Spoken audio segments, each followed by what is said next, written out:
introduce you guys to our speaker for this month.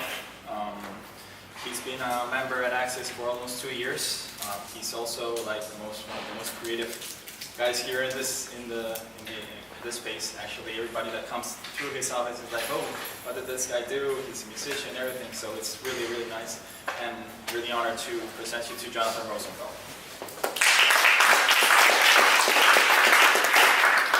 Hey guys, good morning. I'm glad everybody was able to come. My name is Jonathan Rosenfeld. I own a company called Pyramid Builders Marketing Group, which kind of encompasses all the things I do professionally. I kind of fancy myself as a modern day Renaissance man of sort. I run a database company, database marketing company rather, where we specialize in marketing for software as a service. I'm a partner in an executive recruiting firm. I head of business development for a production music library for TV and film. I'm a little nervous. I'll get over that here shortly. And then lastly, the Numonics portion of my name is for my work as a music producer and composer. So with the theme of today being moments, just wanted to focus on a specific type of moment, that being an epiphany. You know, epiphanies are small, they happen very quickly, and if you look at the definition of epiphany, there's a divine interpretation. So it's something that just comes to you to help you and give you guidance for what you're trying to accomplish, or reveal something that you didn't see. It was right in front of your face. So I wanted to focus more on that than more life-changing moments, let's say the birth of a child or something along those lines. And specifically, the epiphany that I had is in regards to compartmentalizing your work as a creative between your personal pursuits and what you do commercially to earn a living. So with that said, I wanted to touch on a topic that helps explain who I am and my background, and that's duality. So as I mentioned, I function in all these different services from a professional standpoint, marketing, advertising, business development, and I also function as a creative. So there's the duality there. It's something that's been intrinsic to me since birth, essentially. I was adopted at birth. I was born in Dallas, Texas, to a very traditional Southern family and raised by a New York Jewish family. So I come from these two polar opposites. I make an incredible brisket, to say the least. So, that's where it starts for me. And I feel like that's something that carried on through my life and eventually became a part of it for me professionally. So I've always wanted to be a musician and be a producer and make music. I also realized that it's insanely difficult to make a great living at it. So that's really how I got into marketing and advertising as a young man.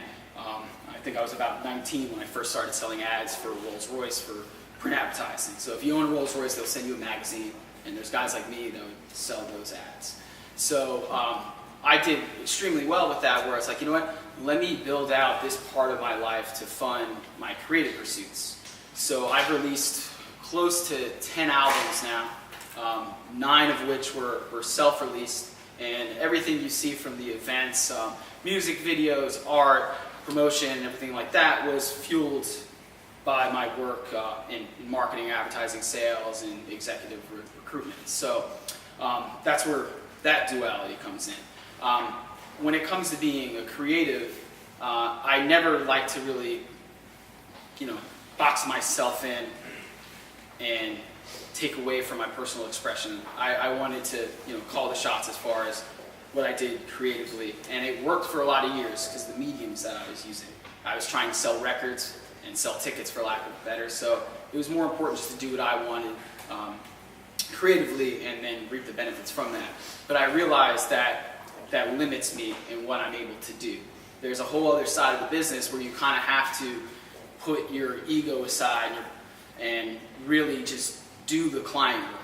And prior to getting into that work, which I'll explain here shortly, I was too stubborn for it. I wanted to create the music that I wanted to do and release it the way that I wanted, and didn't really think that I was missing out on things by not taking a more business approach.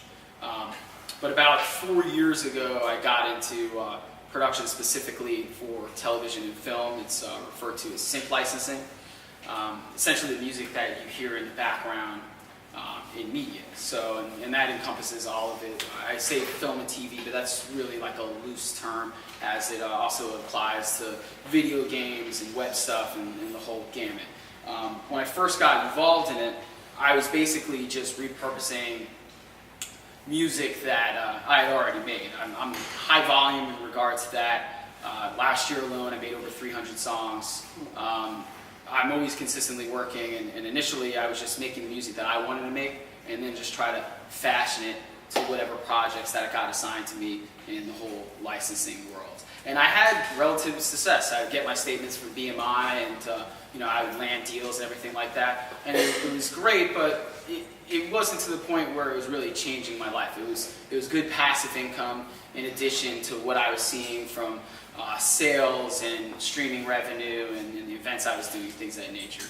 But I realized like I needed to take a different approach to really get to that next stage. And with that said, I started to really start thinking about this about 2 years ago, and then I was assigned a project that I was really excited for, and something that matched where I felt like my music was. And that was a television network that recently launched called Viceland, which is it's made by Vice Media. It was in partnership with A&E. They rebranded H2 as a new channel. So we were approached as a company. The company that I composed for is called Forward Media, and we have a division called Beats and Rhymes for us, like contemporary music genres, and that's what we were doing specifically with Vice. And normally I would get the briefs and they would say, hey, we want this type of genre and with these sort of influences, and I would just see what I have. And with this being something that I actually enjoyed, I've been a reader of Vice's magazine since the 90s. I appreciate what they were doing with HBO, and I felt like, hey, if they had their own channel, it's going to be awesome. And now I can actually attach my music to stuff that I watch and things of that nature. So I wanted to take a more academic approach and really do what the client wanted 100%, and put what my thoughts were creatively aside. So a lot of the stuff that I do for them,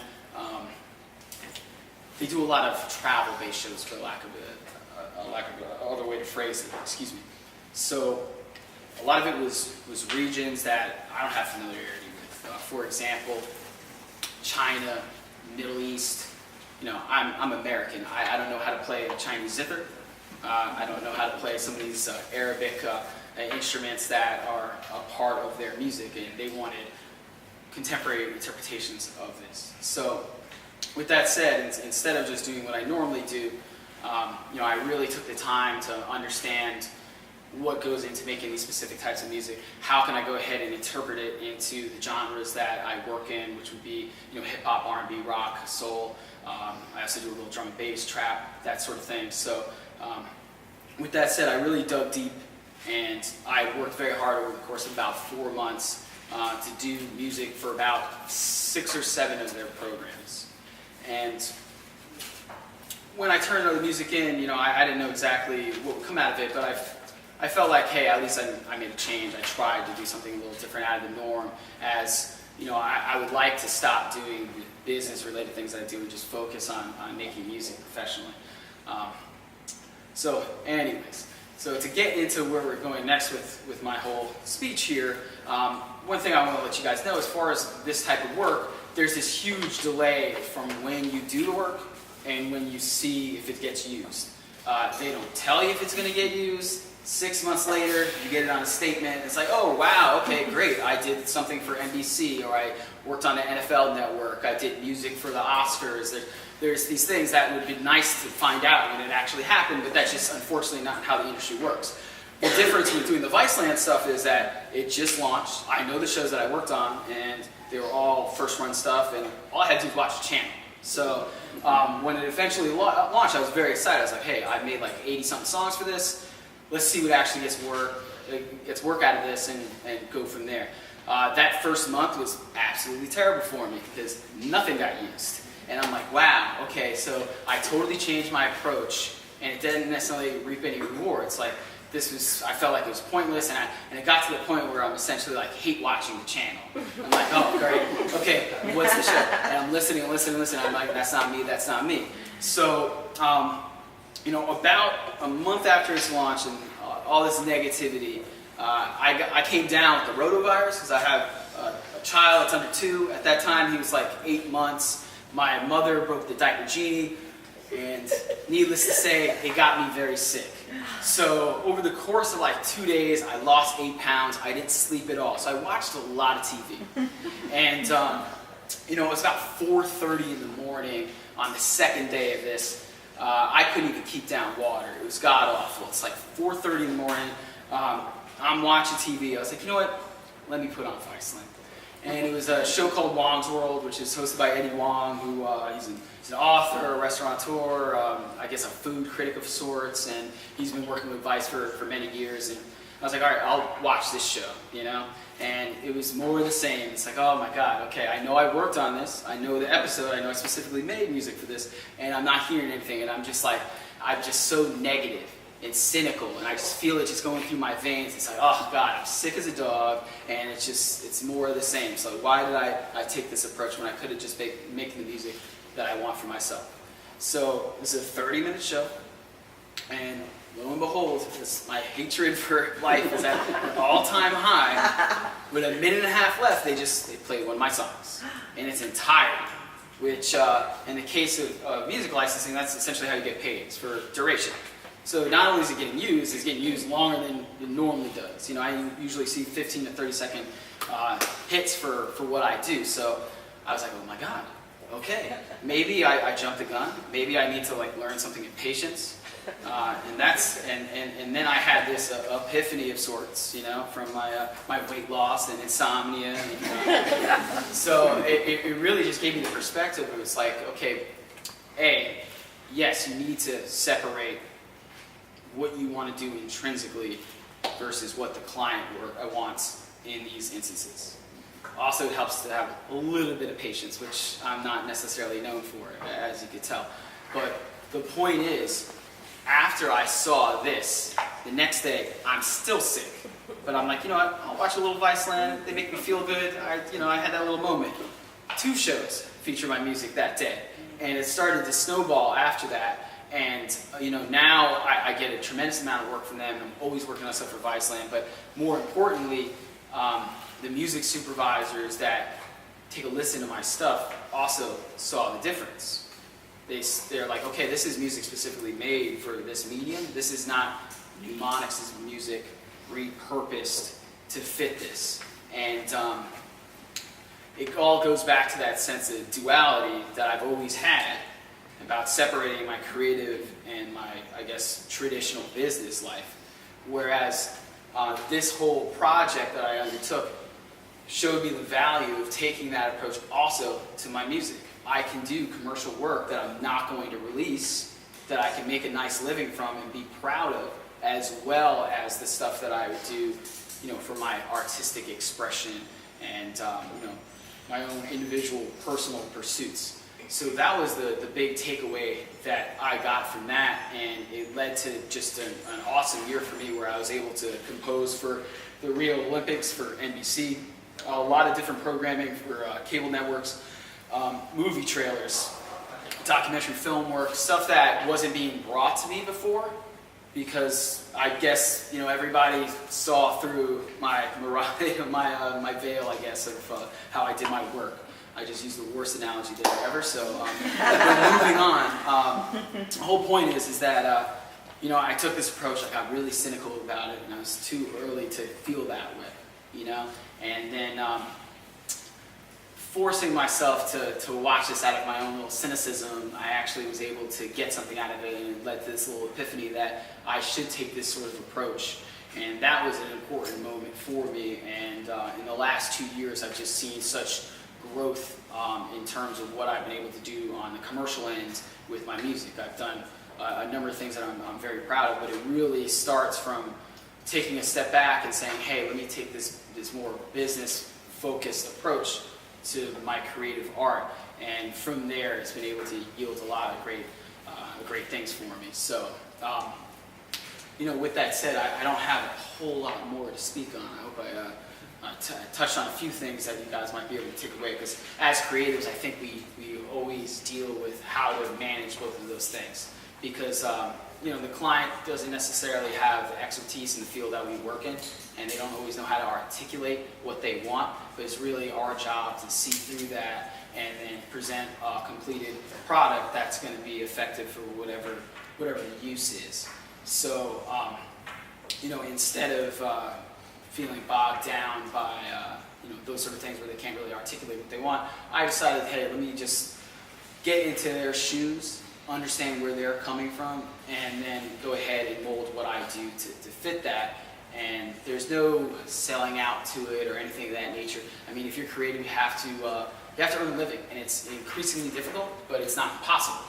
But it requires compartmentalization. It requires putting your ego to the side at sometimes to be able to accomplish goals and essentially gain clients, gain revenue, and build your reputation for whatever thing that you do.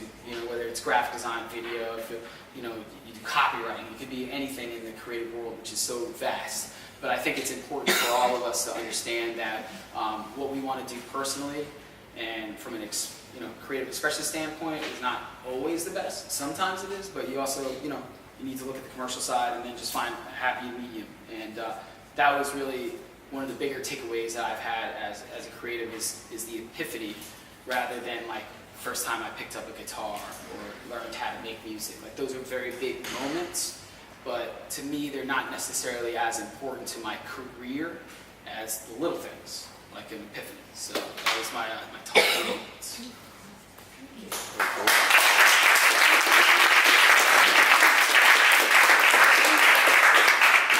guys have any questions for Jonathan? Feel free to ask them. Any? Do you work with a team, or is it all you? Or? It's just me. So I play guitar, bass, I program all my drums, I do the mixing and mastering of my music. It also goes back to being a little stubborn. Mm-hmm. Yes, I could, put certain things out to other people to do it, but I feel being self-sufficient, at least as a musician, it doesn't apply to everything. But as a musician, it's really the way to go, because there's all these things trying to take money from you at all times. So when you include more people, and especially in the film and TV world where you get paid mostly by royalties, and royalties aren't necessarily huge, but they all add up at the end of the month. So if I have somebody mix and master my music, there's 10-15%. If I have a session musician on it, there's another 5-10%. Whereas for me, it's like, okay, I mentioned the whole Chinese music, the zither, right? So instead of trying to find somebody to do that for me and pay them, I went ahead and just dug deep and was like, hey, how can I recreate this with the tools that I have? So everything I do musically is done by me. There's instances where I collaborate with people, and that's mostly with singers and rappers and such on the vocal front. But in terms of the music that I make, it's 100% me. And that's probably one of the more things I'm proud of more than anything, as it's kind of difficult to do all these little things. I'm not a master at any particular instrument, but I'm good enough to make quality music that gets used for these purposes. Yes? A two-part question. One, how do you market? And secondly, what's your role in business development, and how do you do it? Okay, so I'll do the second part because I've been doing that all week. Okay. So, basically, from composing and bringing in different artists and composers for Forward Media, which consists of beats and rhymes and promotion, they asked me to take on a business development role. And basically, in this world, I'm dealing with a couple different factions. Advertising agencies, specifically creative ad agencies. Production companies and networks, being from the film and TV world. And then I would put these under miscellaneous, which would be video games, web content, that sort of thing. So when it comes to business development, I basically identify people from different groups, right? And then I create either a pitch via email or what I'm going to talk about through the phone for these specific groups. I'm a big believer in using technology. I do a lot of email pitches, LinkedIn, And I also like to take an old school approach because that's how I learned from selling advertising, is being on the phone. So I know I'm dealing with overall a small pond in comparison to different industries, but I try to carve niches where I can attack and explore. And we have great footing already in film and TV. Where I see the big thing for 2017 as a company where we can make a lot of money is in creative ad agencies, where we can create custom work for television commercials, branded content, things of that nature. So to really answer your question in terms of business development, it's about identifying who your clients are going to be, and then from there, where can we get growth? Like if I focus on film and TV, we already work with about 22 networks, and one of which being NBC Universal, which is like a conglomerate of different networks, right? So there isn't this room for growth. In the ad agency world, we work with some major players like Leo Burnett, for example, but there's this huge universe, and I'm not opposed to doing a $500 budget or $50,000. I look at things that how can we bring in as much revenue as possible. So I see the opportunity being in the ad agency world. So it's about targeting and prospecting the right way, and then personalizing it. So I come from the ad world, from selling advertising. So when I pitch people in creative ad agencies, it's about their specific needs, about, hey, how can we deliver something quality for your client? How can we do it under budget and do it in a timely fashion? Also do a little research on what the agency brands that they work with and where I can show relevance. So if you do the TV ads for Adidas, and we just did something for Puma Golf, say, hey, listen, we've done great work for a similar thing. We can do the same for your company. So that's the approach that I take from a business development standpoint. And like I said, I think it's about using all the tools that we have right now. It's good to go with both methods, email, social, as well as old school picking up the phone. They both work. Everybody's different. And in terms of marketing, is that more specific towards music? Sure, what business you're in, I'll just, I talked about music, so I'll keep it on that. So I own my own label. I have distribution through a company called Foundation. Essentially, that means that when I put out music, you can buy at any store. So iTunes, Amazon, that sort of thing. Physical locations like FYE, which is like the only seed store I know that still exists. But in terms of marketing, I take a PR approach. So I try to service my records to tastemakers and influencers and have it aggregate out. So in my career, I've made really good relationships with influential members of the press for my specific genre. I think it also goes back to what I was talking about with the business development thing, is it's about specification. So as a hip hop guy, I was like, hey, I need to make relationships with Complex, Vice, XXL, some of these independent websites that get millions of unique impressions. And how can I, really build with these people? And for me, what I did is like, hey, I'm going to involve you guys in my events. I've thrown a number of events here in South Florida. I would tie them in as sponsors. Dangle a carrot. Some of these guys like to be DJs on the side. Come play my show, And then from there, we built a bond. So when I go ahead and promote my records, it goes out to 4 or 5 of the big dogs, and then spirals out from there. And that's been the most efficient marketing for me. And when it comes to music is a very unique thing. It's about perception, and that's what makes you popular. It's not about getting it out to the masses. In essence, you can almost over-advertise yourself when it comes to music. So it's very unique in that sense. So I've always tried to take a PR approach when it comes to promoting my music, and I think the same can be said for any creative thing. So if you make movies or you make any type of art, I think you're better served trying to get in contact with tastemakers versus taking an ad out in a magazine or something. So I hope that makes sense. Yes, thank you. Story behind Numonics? Oh boy, so you guys may be familiar with a terrible Keanu Reeves movie from the 90s called Johnny Mnemonic, which is based off of a book called Johnny Monoslavic. It is a terrible movie, but I have some friends in high school that were, I guess, sci-fi nerds, to say the least. And that was my nickname for years. It was begrudgingly my nickname. I was like, you guys got to stop calling me Johnny Mnemonic. I saw the movie, and it was terrible. It's like, I can't really associate my name with this movie, but it was something that it stuck, and all my other iterations of my music names were 20 times worse. For example, my first one was Basic, B-A-S-S-I-C-K, and that is the most cringeworthy name of all time. A lot of my music has been very heavy and bass orientated, but I didn't necessarily have to be so on the nose in the name. So the spelling change and everything like that with Numonics is just because I didn't want people to really think that I'm drawing influence from the great Keanu Reeves. But at the end of the day, that's where it does come from. And the irony of it is that with the spelling change and everything, it's the same as a 1970s, early 80s R&B soul group called The Numonics. And we share a Spotify page and Apple Music page to this day, so I'm linked in with The Numonics. And I get calls all the time. It's like, oh man, this song called You Lied is phenomenal. When did you do this? I'm like, well, I don't know. Some guys from the Midwest in 1979 did it. I was born in 84, so it's not me. So maybe I should have just went with the confusing mnemonics, like a mnemonic device, or Keanu's great, I think it was 1993 film or whatever it was. But yeah, so that's where it derives from, and it's ultimately better than anything I came up with on my own. And I think when it comes to nicknames and stuff like that, it's better to get it from somebody else than coming up with your own. So. Yes?